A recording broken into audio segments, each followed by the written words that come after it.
Lutica Bay, an emerging city and the largest investment project in Montenegro, is creating a unique way of life under the slogan "A place to belong." Lutica Bay is a unique seaside community where culture, heritage and nature live in symbiosis to create authentic experiences for all homeowners, guests and visitors. What follows is a conversation on the vision of Lutica Bay, its potential and significance for the local population, held with Samih Sawiris, the founder of Orascom, the company behind the spectacular coastal development in Montenegro. Foreseeing its potential and observing the Luštica Peninsula, it was interesting to hear what these visionaries' first thoughts were. When I first saw it, I saw it from the plane. So it was quite interesting to see this area that is so full of nature and untouched and like screaming to be included in our daily life. You know, in the beginning you don't want to say too much because people might not even believe you, but for me it was quite clear there will be a town called Lustica in a few years, and I think we're heading there now. Realizing this sort of potential and turning a dream into reality takes brave visionary skills. It's much more about patience. I have the patience and the persistence to start and take a lot of time until it really becomes what I was dreaming of when I first saw it. And convincing people? Surely this is sometimes a struggle in the early stages. I failed miserably to explain to people what it is to start a project like this and turn it into a town. Yes, but people who have been watching and have been following, they now see it. But if somebody has not seen it happening, he cannot imagine that somebody goes in the middle of the desert and builds a town. You know?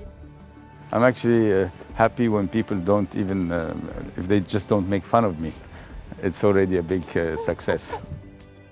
You know, where it was not a challenge is Montenegro.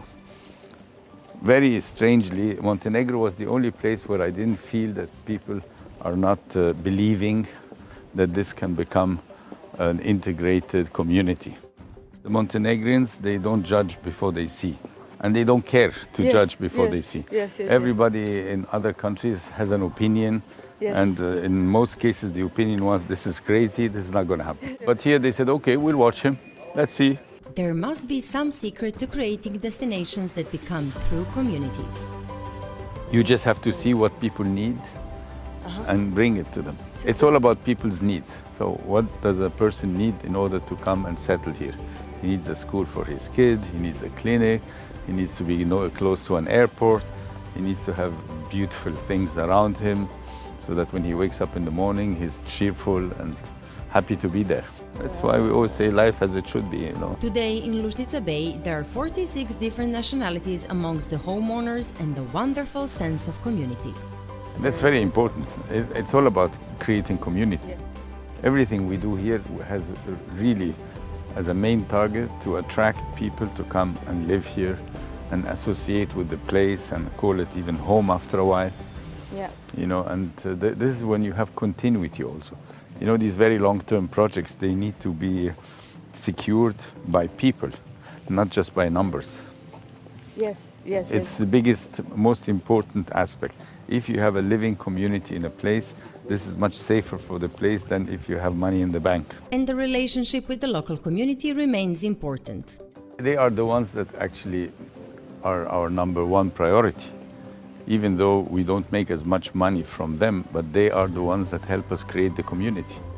It doesn't matter for me how many people buy houses and keep them closed 3/4 of the year, as much as it does when I have a local person who likes one of the cafes and comes and have a coffee every week, or even rents a little apartment. That's more valuable for the community building than selling a villa for a couple of millions for someone that just comes occasionally.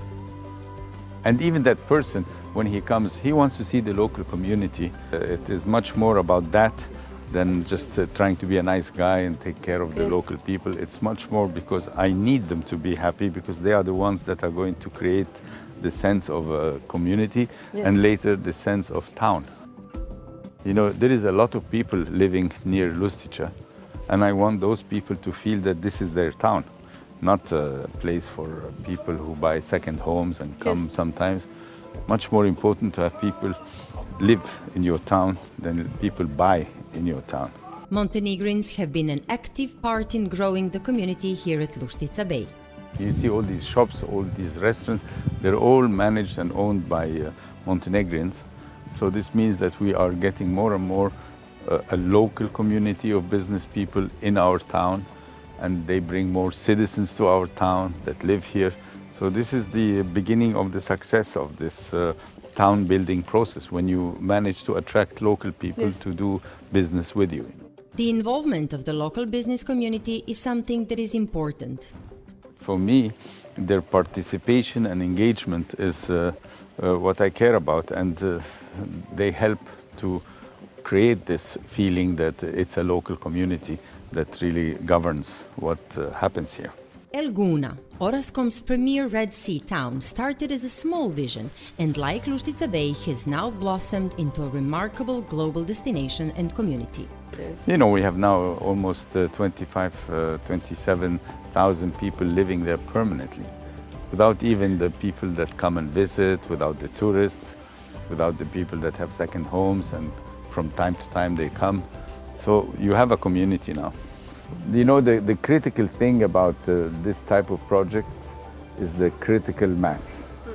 You can do the best restaurant, if there are only 2 clients, it won't work.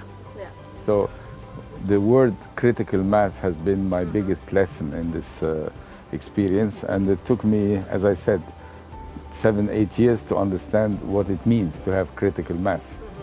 I mean, in El Gouna, when I started, I thought that if I do 60 nice villas and a hotel and a marina, that the project is done.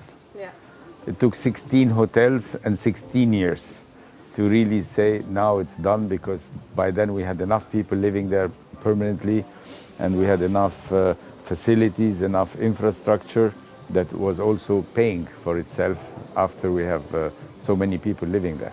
Commenting on the prospect of retirement and his son now having taken a key role in the management of this collection of spectacular global destinations, he says, I never said I was retiring. Not retiring. All I said is I'm giving up the role and giving up the shares as well to my son, because it's time to pass on the existing projects, because he's probably more efficient and he works more than I do, and he's willing to do much more. And it's also time to have fresh blood. I keep my cute little projects like Mamula. You know, I have the project in Senegal, I have one in Morocco that are really mine, and they keep me busy. And Switzerland, of course, is still where I am mainly active, and I still own 51% of that company in Switzerland. He owns only 49%, so I'm still the boss there. Everywhere else he's become the boss and the owner, but these places are still mine, and I think that's more than enough to, at my age, to reduce the responsibilities. So it's a big pleasure. This means that the passion for creating spectacular communities still continues, and there's no stopping this leader. Why would I stop? I'm still enjoying it, and the only problem now is that I'm not willing to work so much. And that's why really it's good to have somebody else take care of the hard work. With such a wonderful career that has taken him all over the world, there is an understanding that Montenegro holds a special place in his heart. Oh yes. Dragging you in. Yes, for sure. As a whole. Because Montenegro is a nice place and the people are nice, and I feel at home. So there's always this feeling that I want to go back to this place.